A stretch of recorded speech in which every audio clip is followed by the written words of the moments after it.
Hello, welcome to the first lecture, which is an introduction to the course, explaining in detail who it is for, who I am, the preparer, and what you will learn. Let's get started. Here's the presentation outline. First, we'll review my profile and my business, FUNDTRA. Then we'll review who this presentation is for and who can skip it. Then we'll go over the outlines of each of the 8 presentations. And fourth, we'll review the material provided and what it is for. And lastly, we'll discuss how you can get help if you need it. In this slide, I present a picture of myself, my email address, and my business name and website. So my name is Megan Kenna, and I'm the CEO of FUNDTRA, which is a marketing and fundraising consultancy. I have a decade of experience working with the EU in a number of different capacities, including policy analysis, fundraising, project management, and general influencer. I give webinars on specific fundraising objectives about 4 to 6 times per year, such as this one. My practical EU experience includes published policy papers in a top think tank, a special focus on marketing and communications. I have trained EU officials in-house on social media back when it was new. And since 2014, I've been working as a consultant on EU projects, helping my clients to understand their opportunities, strategize, apply, and execute those projects.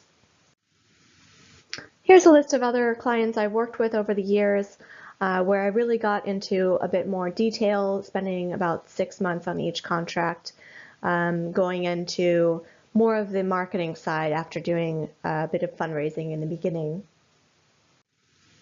Okay, returning again to the presentation outline, I hope now you understand who I am, why I'm giving this presentation, and a bit about my business. Now we'll review who this presentation is for and who can skip it.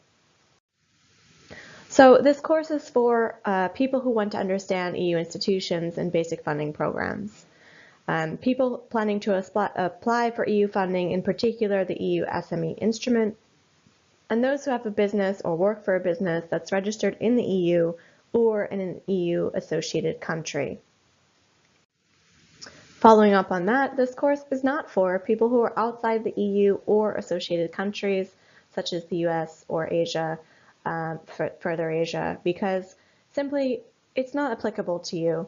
Unfortunately, you can't apply for these funding opportunities, and so unless you're working with a company that is registered in the area I mentioned, it may be more difficult for you to see the practical application. Okay, now we've covered the first 2 points, and we'll go to the next point, which is an outline of each of the 8 presentations that we'll go through in this course. So the second course after this one will be an introduction to the EU, going over some of the basics about the difference between the EU, the Eurozone, and the Schengen area. And then we'll go towards the goals and value of the EU and the Europe 2020 strategy, points 2 and 3. This is important for you to know as background, perhaps even if you're already aware of what the EU is, so you can consider that your audience has different objectives expressed in the goals, values, and strategies. Then in the 4th point, we'll review all of the different EU institutions, the Parliament, the Council, and the Council of the EU being the most important. Okay, going a bit more quickly now. In the 3rd course, we'll go over the EU funding programs, looking at the different rules and procedures and methodologies behind the application process, as well as some practical information for you on the grants and tenders and what it means specifically. In the 4th lecture, we'll review Horizon 2020, which is a big buzzword you may hear often, describing what it is, the different program sections, the European Innovation Council pilot, which is a new program, and the EU SME Instrument, which falls under that, as well as some other opportunities. Then we'll focus on the EU SME Instrument in detail. This is a very clear opportunity for innovative businesses to apply for a grant, which is either phase 1, 50,000 euros, or phase 2, $500,000 to 2.5 million. So if you're interested in applying, you'll really want to focus on this one. Here we'll talk about strategy in lecture 6 of what you should prepare ahead of time, how your business can be positioned, a bit about some example winners so that you can look and see if you compare, and some ideas and tips and tricks. In the 7th lecture, we'll go over a bit of the nitty-gritty stuff, which is unfortunately difficult at times, but necessary. So the process of applying, not so simple, a few administrative tasks you'll need to do, the all-important deadlines, and as with all of the other lectures, the voiceover that you're listening to right now, I will pepper with some tips and tricks and different advice based on my experience. In the 8th lecture, the final lecture, we will review the EU jargon and how you can improve your proposals, focusing on the writing. I think this is the most interesting. I've seen a lot of different proposals, and writing honestly matters. It's the difference between pitching your product like as if you were working with Apple and pitching your product as if you're working with, let's say, a smaller company without any of the finesse and gravitas. Okay, this slide quickly shows you the handouts that I'm providing along with this course to help you in your journey beyond these lectures in your actual applications. So first I include the 2 Word documents, which are templates that you can see the questions of the SME Instrument Phase 1. There's a similar one for Phase 2, easily available. The third document is the work program, which I really encourage everyone to read and reread. A self-evaluation form for you. Another work plan so you can review that, a list of jargon that we're going over, and then the EU Guide to Funding, which is quite long, and honestly all of the important things will be covered in this lecture. So, looking back at this presentation, we have now reviewed me, who this presentation is for, outlines of each of the presentations, review of the material provided, and lastly we'll look at how you can get help. So, honestly, this is what I do. I help people who are interested in applying for the EU. So I think you should consider hiring that. However, I'm not only saying that.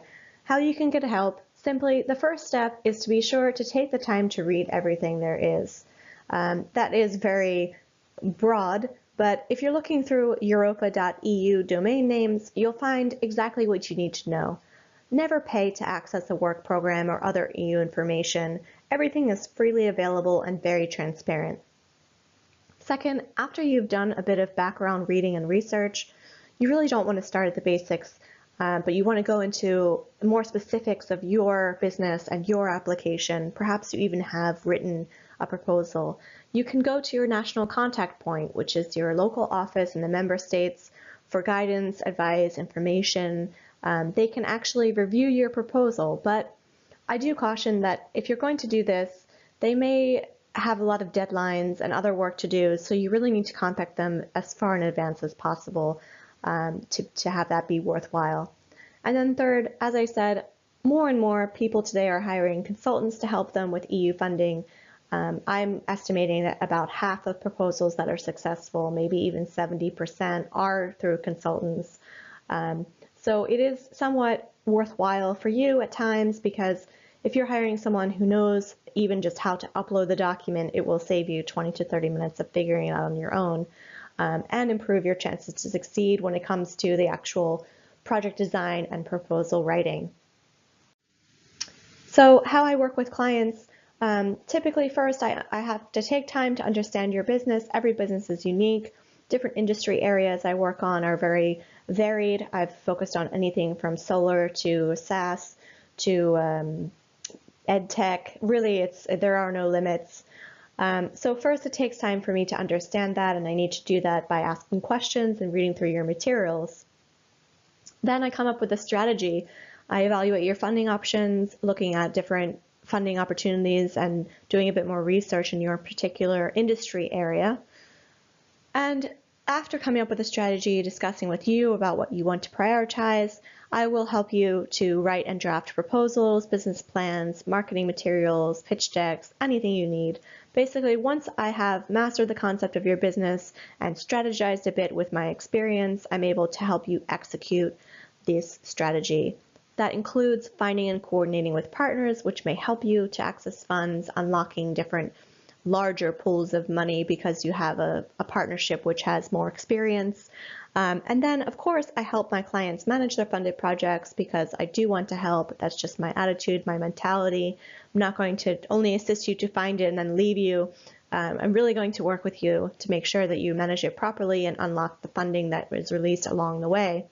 And as I mentioned, I do a lot of work with marketing and communications, being a native English speaker, and having a lot of contacts and network in Brussels certainly helps. Okay, so again, I encourage you to reach out. If you think following this webinar you're interested in working with me, I will definitely give you a free assessment for your EU funding options.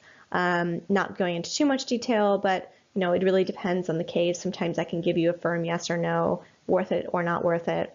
I can also look at different funding opportunities, write your business plan, or evaluate your past proposals. So my email is megan@funtra.com. And that's it. Now we see the presentation outline. We have gone through all of the 5 points, and the next presentation, I hope you'll join us soon.